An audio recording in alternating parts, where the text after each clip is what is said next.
So it's come to my attention that people online, not in real life, mind you, are dressed like fairies. Aesthetics. That's apparently what I do now. How did I get here? I don't know. I just wanted to talk about what I wore in '97. So fairies. Why? Why?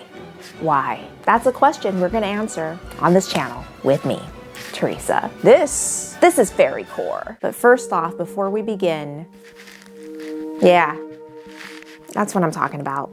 These things, vases. So that's an increase in production value right there. This is a tale of three sisters. They're beautiful, they're ethereal, they live in the deep, dark woods. One of them is called Cottagecore, the other Whimsigoth. And then we have the main character of this video, Fairycore, and her split personality, Fairy Grunge. Cottagecore is the milkmaid sister. She loves to churn butter and milk her cows. She loves to forage for mushrooms, pluck forest berries, make homemade jams. She's living a sustainable, intentional life. But above all, she loves to lay in a shining field of wheat. Her face sun-kissed by the sun. Just lays there. She has a lot of time. And then we have her Whimsigoth sister. She is a little darker, but not too dark. She doesn't like to bask in the sun. In fact, she likes to stay cloistered in her room and light her incense, lounge on her red plush furniture, play with her cluster of crystals. And if she does go outside, she likes to stay in the shade, stays in her shady herb garden with her goat. The Fairycore sister, and by the way, their last name is Core. The Fairycore sister gets along better with the Cottagecore sister. She also likes to bask in the sun, but not necessarily in the swaying fields of wheat. She likes to go deep into the woods, bask on a mossy rock. You know what I'm saying? She's very limber. She moves in like a modern dance kind of way. Like she goes into the kitchen, Cottagecore sister sitting here, Whimsigoth sister sitting in the dark nook. The Fairycore sister, she pounces into the kitchen. She doesn't just pick up the salt and pepper shaker. She modern dance reaches for it. Like you drop a rock.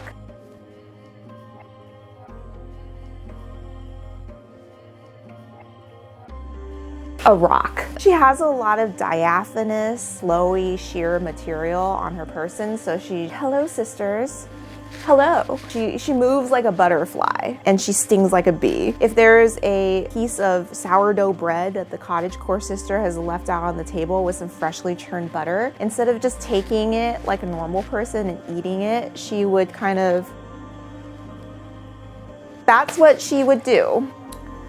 What's my point here? So another thing about the Fairycore lady, so she has two personalities. This is very deep here. So one day she's very ethereal. She dresses in light greens, blues, iridescent. She's got shimmer all around. In fact, when her sister, the Cottagecore sister, is churning her butter, her fairy sister is just skipping around her butter churning station and sprinkling pixie dust all over the place. You will be hard pressed to find anything in this household not sprinkled with glitter on her darker days. She gets along more with the Whimsigoth sister. She ditches her fairy wings. She ditches her shimmery metallic makeup. She's still a fairy, but grunges it up. So she borrows her Whimsigoth sister's Doc Martens. She pulls out her shredded prairie skirt, slips on her leg warmers or her arm warmers. She looks a little shredded. Her colors are more muted. She looks like she had a run-in with the family cat. In the late Victorian age, guys, there was a sizable fairy fandom. So with the Industrial Revolution, a lot of people have been yearning to return to simpler, romantical times. The Romantic movement, Christina Rossetti's Goblin Market, Percy Shelley, Byron, the return to romantical ideals, to medieval ideals, and therefore people were obsessed with fairies. Fairies featured heavily in a lot of their art, in a lot of operas, books, plays. Andrew Lang's The Fairy Book. If you remember in Moulin Rouge, they called absinthe chasing the green fairy. Or is it the dragon? I think if you chase the dragon, that's like you're smoking opium. Drinking that absinthe is chasing the green fairy. The fairy was featured in a lot of packaging material for absinthe. And then after World War I, fairies fell by the wayside. It was somewhat resurrected in the 80s with a renewed interest in fantasy like Jim Henson's The Labyrinth. That movie starring David Bowie and Jennifer Connelly with the puppets. In the 90s, there was Fern and Gully. There was a book I saw everywhere at Walden Books or like Barnes & Noble's Express, The Fairy book. In the 90s, there were butterfly clips and iridescent makeup. 2000 through 2002, especially in music, in the music video aesthetic, there were a few fairy motifs. Nelly Furtado's I'm Like a Bird music video. She wasn't dressed like a fairy, but she did spend an inordinate amount of time laying in the grass. That gets us to where we want to be. The butterfly corset top with your low-rise jeans. Whenever I see Shakira's Whenever, Wherever, Wherever, Whenever, Whenever,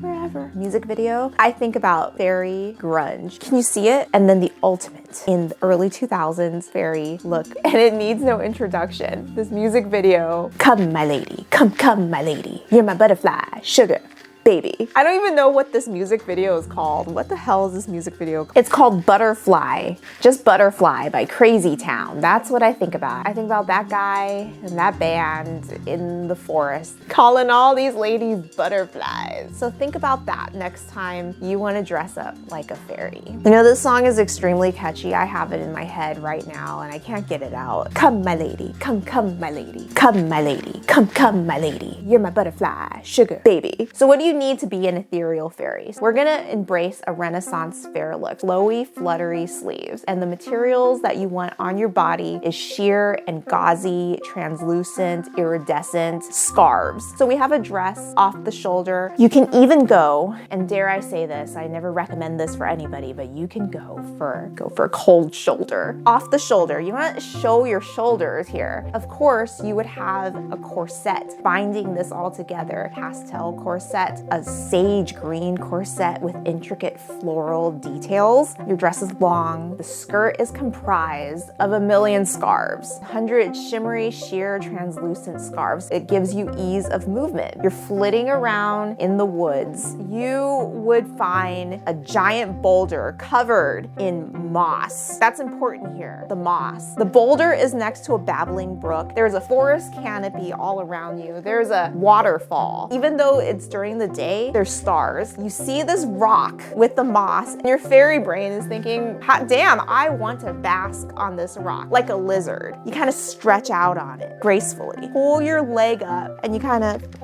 maybe you want some lacy satin ballet slippers. Maybe you don't even wear shoes at all. You're just going around barefoot. My God. Obviously, you have a mane of cascading curls. So you better get that curling iron out, heated and working, because you're going to be curling for hours. Sun-kissed golden curls or dark raven locks, cornflower blue hair, lavender hair, green hair. That's up to you. That's up to what kind of fairy you want to be. Since we're sticking with this Ren Fair look, it would help if you style your hair like a medieval princess. Ooh, what if you add a hairnet? Now hear me out here. We're not talking about cafeteria lady hairnet. We're talking about medieval princess hairnet, bejeweled with pearls. Obviously you have shimmery makeup. You want that shimmer palette. Your color palette is very similar to that of a mermaid. So we've covered the ethereal fairy, and now let's move on to her darker self. So on her bad days,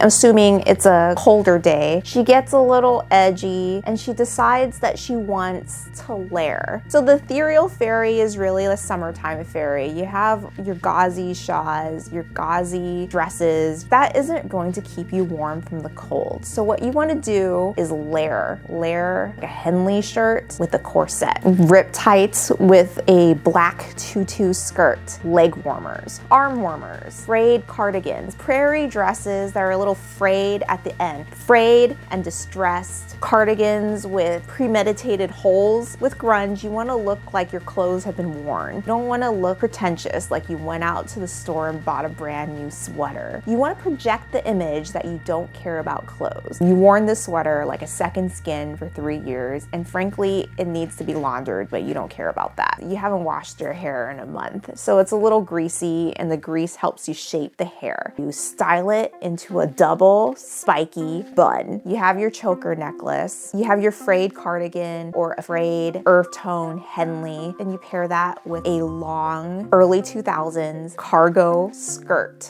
Big stompin' platform shoes or the classic Doc Martens. You and your Whimsigoth sister, you love the same shoes. You both go to Hot Topic. When you are in your moody grunge phase, this is when you get along with your Whimsigoth sister the most. And then when you're in your Ethereal Fairy Ren Fair Maiden phase, this is when you get along with your Cottagecore sister. In between, you kind of sprinkle fairy dust over all their projects. A corset with cargo pants. You've discarded your double spiky buns. You've washed your hair a little in the stream, and now your hair is crunchy with dark ribbons. You've thrifted a long sleeve shirt with a butterfly imprint on it. That's very early 2000s. That's almost Ed Hardy Affliction Light. So basically, this is like a very toned down Affliction shirt. We've established that you don't just move through life. You modern dance your way through life. You don't just get out of bed. You rise out of bed.